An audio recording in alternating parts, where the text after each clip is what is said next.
Today we are going to talk about descriptive study designs. And it's 19 hours. In descriptive, we saw that there is a study type in which the unit of the study is a population, and that is called as an ecological study design. And we were discussing the problem of an ecological study design. So I was saying that there are two towns, let's say town A and town B, and they have the problem of dental caries in both the towns. All right, and we found that dental caries is more here in town A, and the fluoride level here is less, okay, as compared to town B. So can we say that dental caries is related to low level of fluorine in the water? Now that might be an easy conclusion for us to make, but since we do not have individual level data, we cannot be sure. It may also happen that people who are having water with high fluorine are the ones who are having dental caries and not vice versa. Okay, so although this association looks straightforward and it appears that it is staring at your face, but this plausible explanation that I gave throws out the hypothesis that I just formed. And that is a major problem with ecological study designs, that because we do not have individual level data, we have population level data, we cannot be very sure about our findings. Okay, and like I said, anyways, we don't do ecological studies much as far as the doctors are concerned, so therefore that's not too much to worry about. What we keep on doing, or what we rather do many times, is this: when the unit of the study is an individual, clinicians might be already aware, they might be doing, or they might already be reading a lot of case series or case reports, or of course our bread and butter cross-sectional studies. Okay, so that is where we are going to be today. So we'll be discussing these three types of descriptive study designs today. As you can see, I have written cross-sectional here also and here also. So there is some confusion about cross-sectional as to, is it a descriptive study or is it an analytical study? And when we will be discussing cross-sections, we'll be coming back and revisiting this concept, and I'll tell you how to dice out what type of study this is under a particular circumstance that we are going to use it. All right, so this is the broad classification of research methods. Another classification, like I was saying to you earlier, it helps if we learn to classify studies by different way, so that it is robust. We find the differences and we cement those differences so that we know how to differentiate them. So the first question that we ask in this type of classification, we ask, is the researcher going to assign exposure? Which means that the factor that we are going to study, are we the ones who is going to give that factor to the patient or the subject, or no, we are not the ones who are going to give the factor. So for today, we are not going to give the exposure. Okay, so thus it means that we're going to do an observational study. All right, so this is where we are today. We are not going to give the exposure. I am not going to control the factor that I'm going to study. So therefore it is an observational study. Okay, if there is a comparison group, then it becomes an analytical study. So this is not where I'm going to go today. I will be having no comparison group, and therefore today I'm going to deal with descriptive epidemiology. In case you have a comparison group, then you land up with analytical studies, and then there are further types of analytical studies. But as of today, this is where I'm going to be.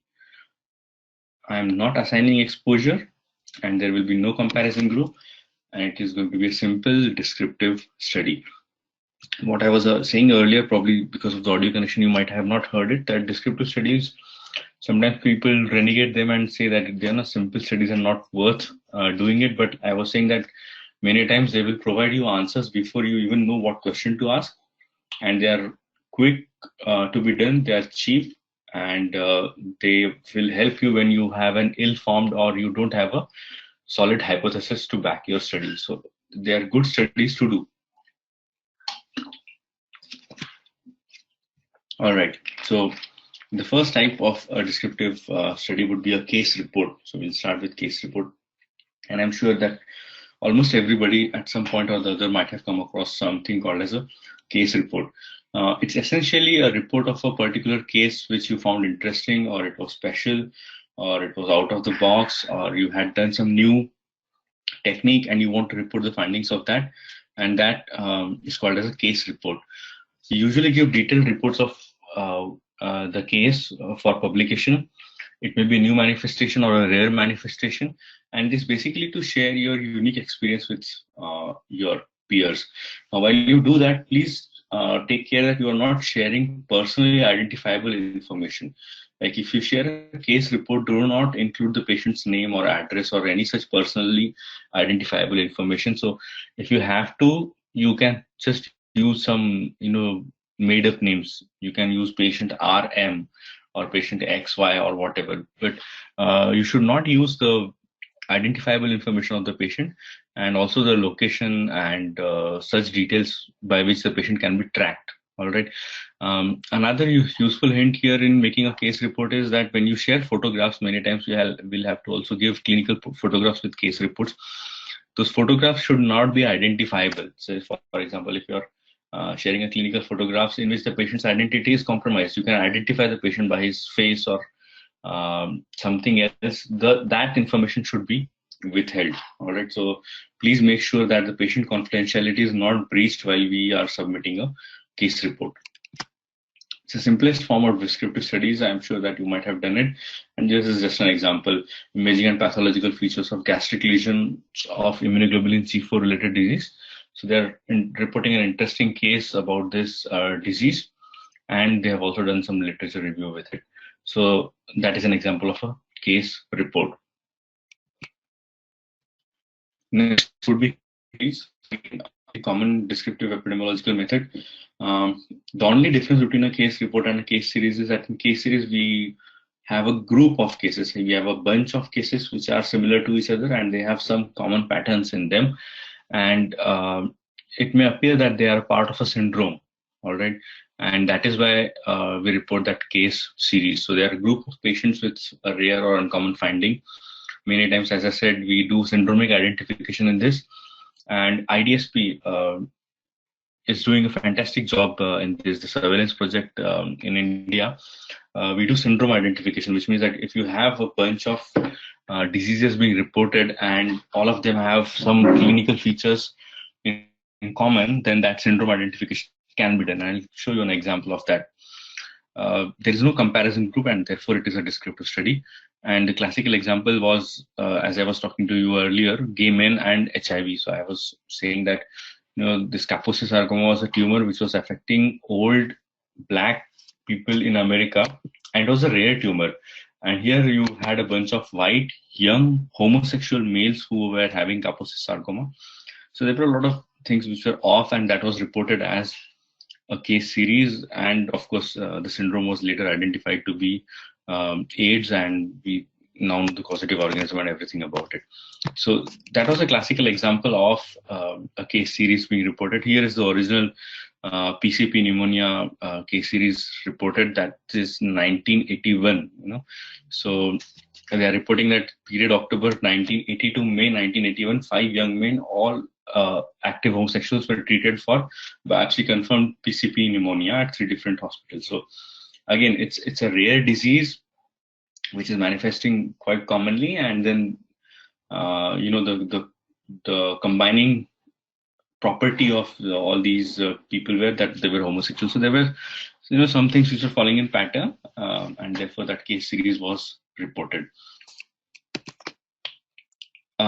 Ecological studies, we have briefly alluded to ecological studies earlier, and as I said, we don't usually do it, and we also discussed the main problem of it. The unit of the study is a group, and therefore I do not have individual level data, and therefore I'm not very sure about those findings. And this unsurety that I have about my findings, that has a name, that is called as an ecological fallacy. Okay, this is called as an ecological fallacy, which is quite common with ecological studies. But nonetheless, it helps you generate hypotheses. So many times ecological studies can just be tabletop studies. So you have census level data. Let's take an example that we are looking at census level data of Punjab, and we are looking at some congenital malformations, the incidence of congenital malformations in Punjab for the last 50 years. And we also have ecological data of the amount of fertilizers and insecticides that are being sold in Punjab for the last 50 years. And we can plot a chart wherein we can have on x-axis we have congenital malformations, and on y-axis we have the sale of insecticides and fertilizers, and probably we'll find a positive correlation. So we'll find that, oops, just a minute, I'll just draw a crude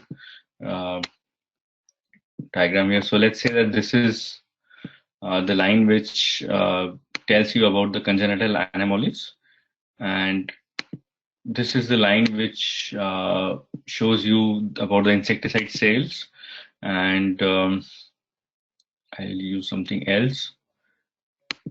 Okay, this is the line which tells you about the pesticide sales. So very easily, what you have done is that you have just collected data from various sources, you have pooled it, and you have made a simple descriptive study.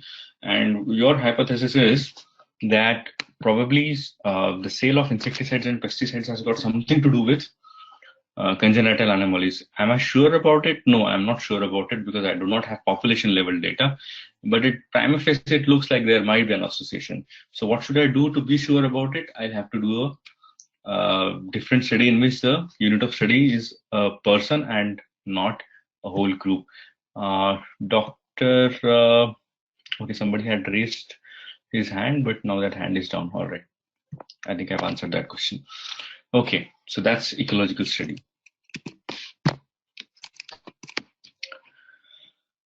So as I was saying, in the introduction of descriptive epidemiology, these are the first phases of epidemiological investigation.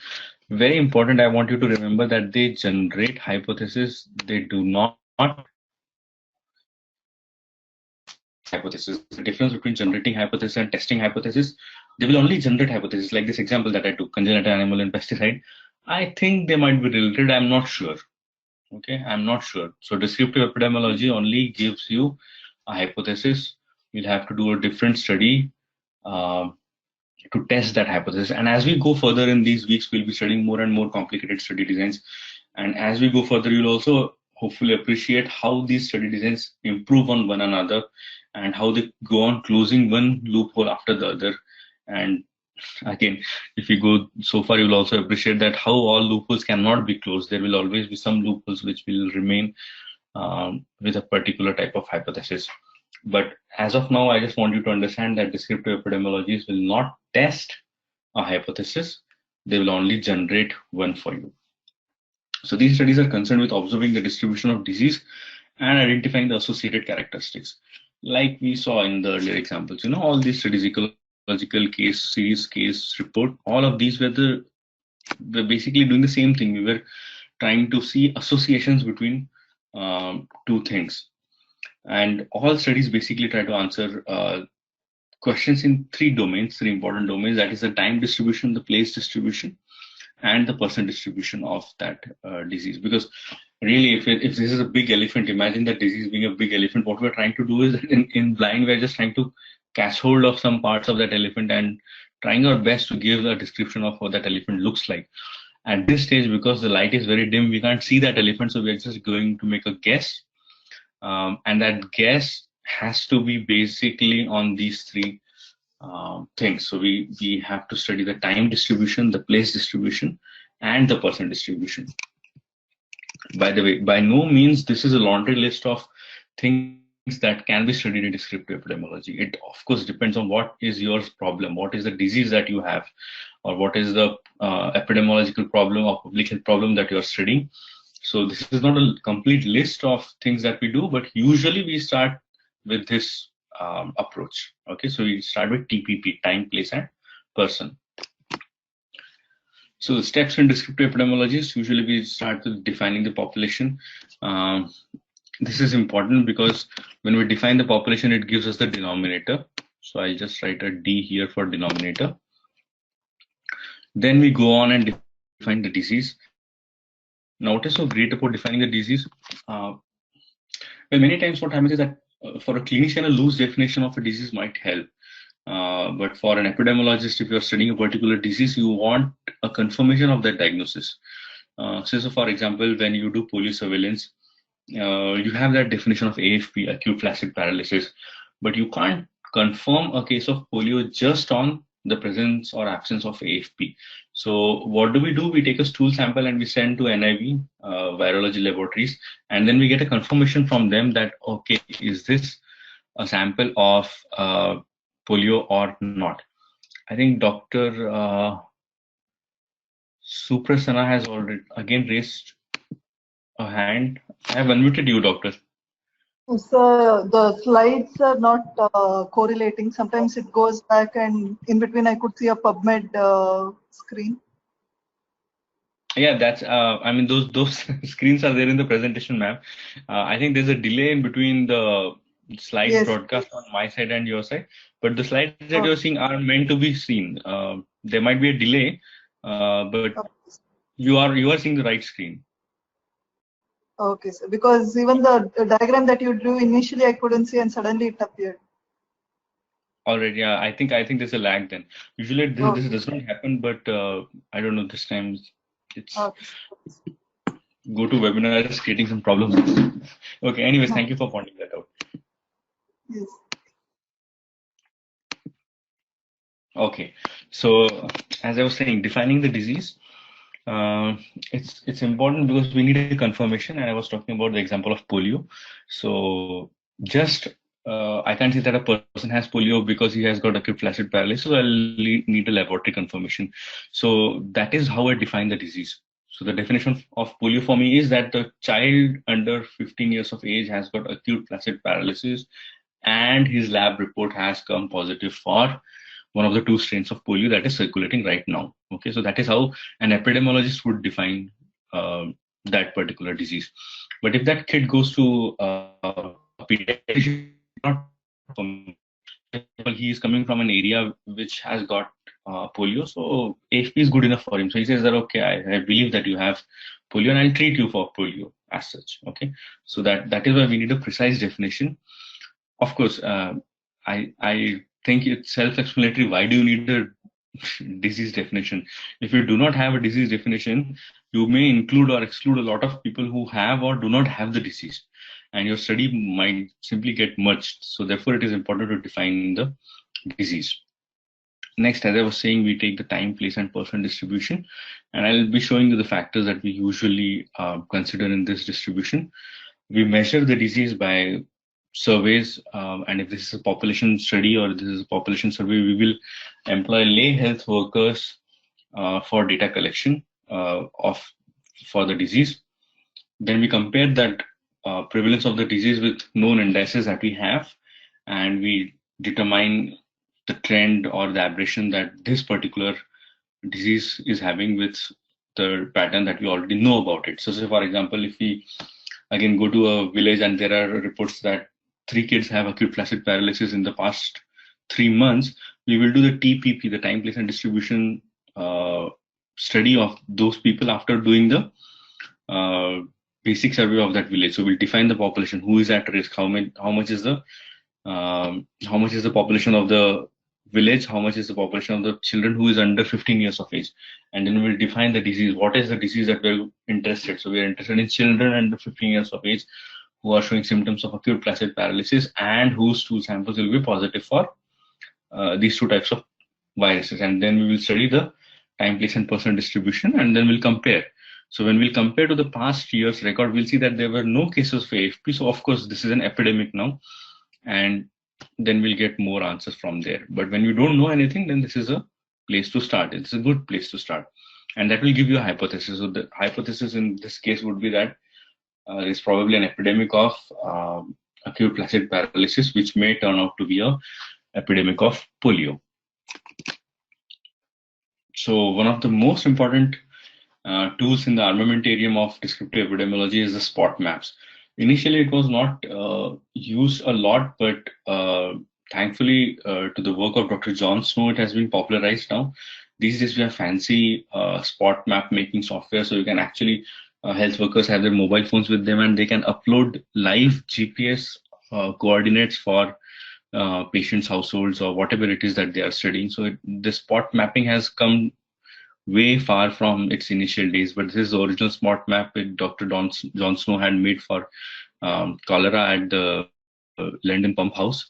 So this is what he had made, and this is how he said that there's a lot of diseases which are happening to on one side of the city, and it appears that this section of the city is taking the water from a particular hand pump, and the rest, there are a few cases, but not many. And it appears that all those areas were taking their water from some other hand pump. And he said that probably this disease has got something to do with the water itself.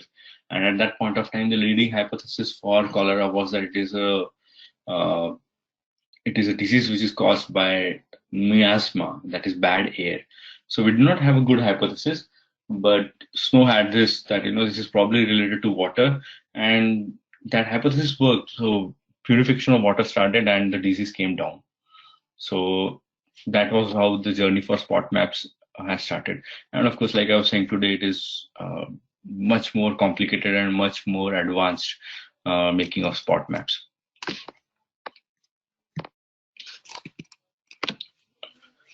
So the next study in descriptives is a cross-sectional study. Here, as we were saying, in comparison to an ecological study, again, the individual is the unit of the study and not the population. Okay, so that is good. That is an improvement. Studies are basically a slice in time. So I always like to think about cross-sectional studies as if this is the cake. Okay, what I'm doing is I'm going to take a slice of this cake here. So at this particular point of time, what is happening, that is what is going to be given by cross-section studies. And I mean, like I was saying, this is a bread and butter. Many times we keep on doing cross-section studies because they're easy to do, they're fast, and that is all that we have budget for, and that is all we usually have time for. So what we do is that we do a particular survey on a particular day with our students or in the community or with the patients, and we get the results. So it's a quick study. Okay. The problem is, because it's a quick study, you can't taste the whole cake. The opinion of your students about your teaching might change over the year, or the satisfaction of your patients about the hospital might change over the year. But that is not what we are studying. What we're giving is, probably you have started giving free medicines and free operations for the patient for a particular month, and after that free month is over, you take the satisfaction survey of the patients, and the satisfaction survey tells you that okay, they're very happy, they're very satisfied, and they had free medicines and free surgeries. But that is not what is happening for the rest of the year. Okay, so if you do the same survey at these 3 points, this, and this, the findings are going to be very different from what you got. Okay, so but you just took a slice of time, and those are the findings that you know about, and that is why you get something which may not be representative of the whole cake. So they are just a slice in time, and because they are a slice in time, they'll tell you only what is happening here. They are also called as prevalence studies, and I hope you remember what prevalence is and you automatically understand. Quick recap: prevalence is the number of cases that are existing at that particular point of time. Okay, so that is prevalence. And because I didn't go further or I didn't go backwards, I'm just there taking a slice of the cake. I know how much of cases are present now. I am not sure what is going to happen with them in the future. Neither am I sure how much have there been cases in the past. Okay, so that is why they are also called as prevalence studies. Classical example of a cross-section study is a census, which happens every decade in India. So that is a classical example of cross-section study. A huge force comes all over the country and takes information about our basic demographic factors, and that is a big cross-sectional study. So it gives the magnitude of the problem, and it therefore gives also us the prioritization of the problems. So if you know that this problem is big, we can also prioritize our resources, manpower, money, everything towards the solution of that particular problem. So therefore, cross-sectional study will give you prevalence of a condition. Cross-sectional study will give you, therefore, the magnitude of the problem, and it will also thus inform the allocation of resources towards that particular problem. Again, it is an easy study to perform. It is quick. It is cheap. And therefore we like it. Therefore we do a lot of cross-sectional studies. Okay, so this was the list that I was talking to earlier, which we usually study when we are trying to find the elephant in the dark. Okay, so when I don't know what the disease is, I don't know what is it associated with. So this is literally finding the elephant in the dark, and this is the things that I would want to know about the disease. Again, I cannot emphasize this enough. This is not a laundry list of things that you should study. You may exclude a lot of things, and you may also include a lot of things in your descriptive study. But this is, a broad, how do you say, guideline for you to consider. Dr. Jyoti has probably something to ask. She has raised her hand. I have unmuted you, ma'am. Yeah, I just wanted to have a question. Is the prevalence and the associated with the sample size also? Like what kind of sample size you are taking for your study in the cross-sectional studies under the group of cross-sectional studies? Yes, it is associated, and the denominator, that is the first thing that we saw in the earlier slide. I won't change the slide because then it becomes a problem for you apparently. But the first point when we were starting to discuss descriptive studies was defining the population, if you remember, and that is the importance of defining the population. So defining the population, what it means is, who is going to be your denominator? Is it going to be children under 15 years of age, like we discussed the example of polio? If it is a disease like cholera or typhoid, which affects everybody and adults would also be susceptible, then the denominator would shift to everybody in that village. So depending upon the denominator, we get the prevalence. And the prevalence, like we were discussing in the earlier class, is usually calculated as per 1,000 people.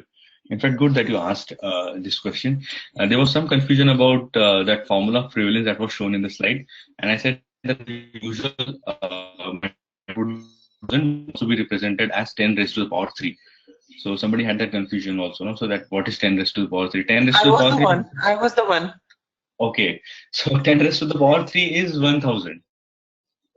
Yeah, I got it later. Yeah, it was clear. All right. So yes, the prevalence depends upon the denominator, and that is why it is important to define the denominator. So once you have got your denominator defined, then you're sorted. But many times what happens, we don't define the denominator, and then it becomes murky as to whom do we include or whom do we exclude from it. Does that make sense? Yeah. All right. Anyways, this might sometimes sound paradoxical to clinicians, especially because for epidemiologists, the denominator is probably more important than the numerator. For the clinicians, the numerator is more important. Okay, so but for us, if the denominator is not in place, then we are not very sure about the findings. All right, so I hope that that has been addressed. Let's go back. So in a cross-sectional study, ma'am, I think you can put your hand down because I can see your hand still. Okay, thanks. Okay. So coming towards the fag end of today's webinar, cross-sectional studies can study more than one exposure and outcome because the exposure has already happened, the outcome has already happened. So to give you an example, you can study the prevalence of,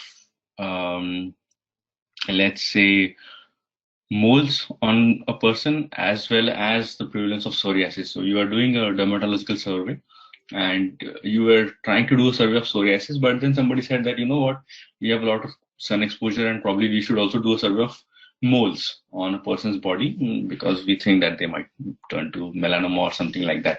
So we say, okay, let me have this survey also added on to the survey of psoriasis. So while you're collecting data on psoriasis or you're examining the patient for psoriasis, you also start collecting information on the moles he has. Okay. At the same point of time, you can also ask the history of his exposure, his sun exposure at that particular time. So you have got information on multiple exposures as well as multiple outcomes. This is the most commonly done study design.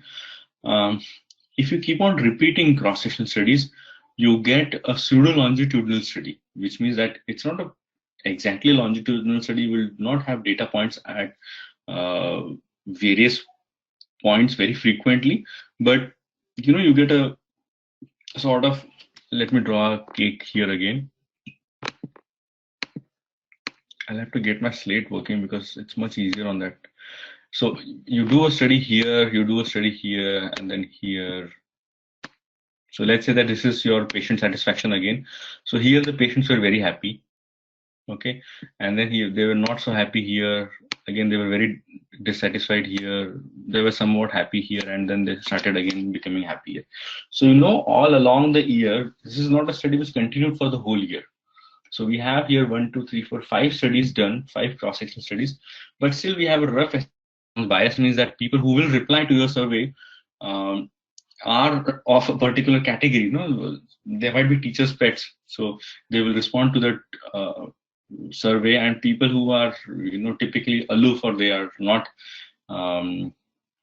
very keen to participate in the class, they may not respond at all. So say for example you did a survey of your own teaching methods in the class, and the students who like you or the students who are active give you responses, and the students who don't like you or they are shy or they have their own problems, they don't respond.